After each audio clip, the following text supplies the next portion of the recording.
There's a certain feeling that some people describe, a subtle sense that everyday life might be more of a stage production than a genuine reality.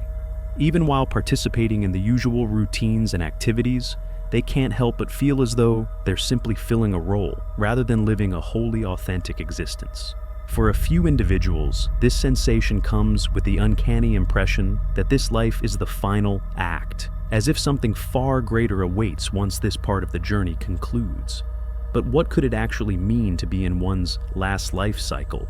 Many cultures and philosophical systems have explored the idea that individuals are reborn repeatedly, sometimes to learn lessons or complete unfinished business.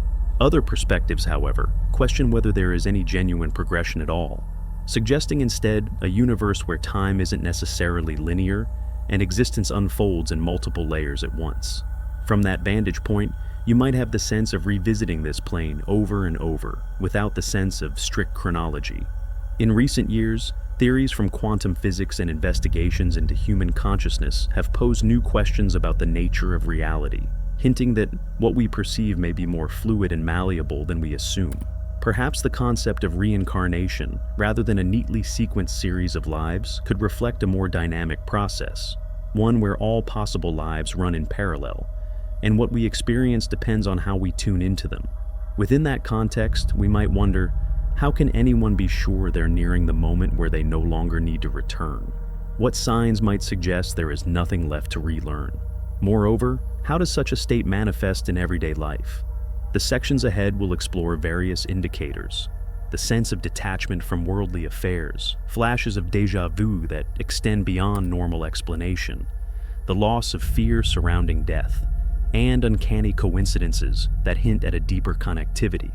Although these occurrences may sound esoteric, they can serve as meaningful clues pointing to a shift in awareness, one that might very well mean you've reached the threshold of moving on from the cycle of rebirth. Still, rather than implying a grand finale, it may be more accurate to see this moment as a new way of perceiving our existence, a step beyond the boundaries we once believed were absolute. A key signal that someone might be inching toward a different level of existence is the persistent feeling of not quite belonging here. While many people get swept up in ambitions, financial success, social prestige, recognition, those who experience this peculiarity remain oddly unmoved by such pursuits. It's not contempt or a lack of sympathy. It's more like a deep-rooted awareness that these goals, however tempting, cannot fully satisfy the inner self. Things that fascinate others might appear oddly temporary or even trivial to someone who senses that there's more than what meets the eye. This sense of detachment often surfaces as a feeling of observing the world from a slight distance. You might genuinely care about family, friends, or colleagues, but simultaneously perceive daily life as if you're an actor on stage following a script. There's an ever-present sense that what's happening is part of a performance, valid, real in its own way, but somehow incomplete. In some cases, people initially mistake this for indifference or assume something's wrong with them. Yet when linked to inner growth or heightened spiritual perception, this stance typically comes with a calm acceptance rather than despair. Certain spiritual traditions suggest that this sense of alienation could point to having already gone through the critical experiences one is meant to collect in multiple incarnations. In this interpretation, the individual has witnessed various extremes: prosperity and lack, triumph and defeat, joy and sorrow, to the point that repeating these conditions no longer feels essential. The more often one cycles through such experiences, the clearer it becomes that each scenario is fleeting and that identity can shift drastically depending on the role played.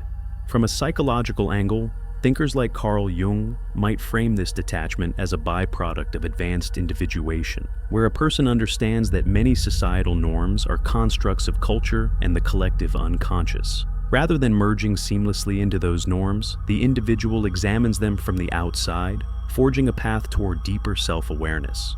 So, if you catch yourself wondering why you seem less driven than those around you, it may be a sign that you have surpassed the stage of finding meaning solely in worldly pursuits. Instead of seeing it as a flaw, try considering it a catalyst, one that prompts you to ask, what truly lies at the core of my being?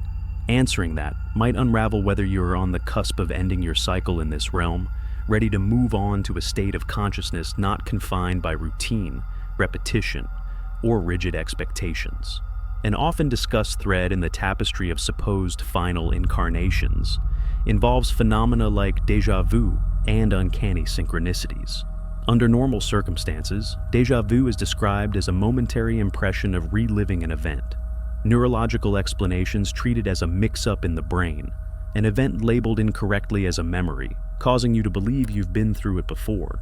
Yet some individuals report experiences so vivid they include specific conversations and details that don't align with anything in their current life, sparking the question, is there more going on beneath the surface? For those standing at the edge of a transformative viewpoint, déjà vu can feel like a brief merging of timelines. If life isn't strictly linear, and if every conceivable version of you coexists, perhaps déjà vu is that instant when two streams of your existence line up perfectly.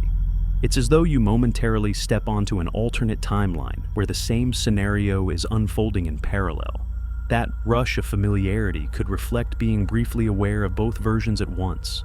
Something similar may be at work with synchronicities, those meaningful coincidences that show up precisely when you're looking for an answer, or when a seemingly random encounter resolves a pressing concern. A skeptic might wave these away as happenstance, but frequent synchronicities can feel like the universe itself is answering your unspoken questions. This hints at a reality that behaves more like a grand, interactive tapestry than an indifferent machine. Modern physics, especially experiments stemming from quantum theory, has ventured into territory where the observer's role appears crucial to what we call objective reality. The famous double-slit experiment reveals that particles can behave differently depending on how they're observed, suggesting that consciousness shapes or influences how matter behaves. If that's true at the microscopic level, who's to say the same principle isn't at play throughout our entire lived experience? When someone seems to inhabit their final life cycle, they might tap into this dynamic more readily, noticing patterns and alignments that others miss. Déjà vu episodes grow more pronounced, and synchronicities become almost too frequent to be brushed off. These happenings might function as glimpses behind the curtain, offering a peek at a reality that's not bound to strict linear time.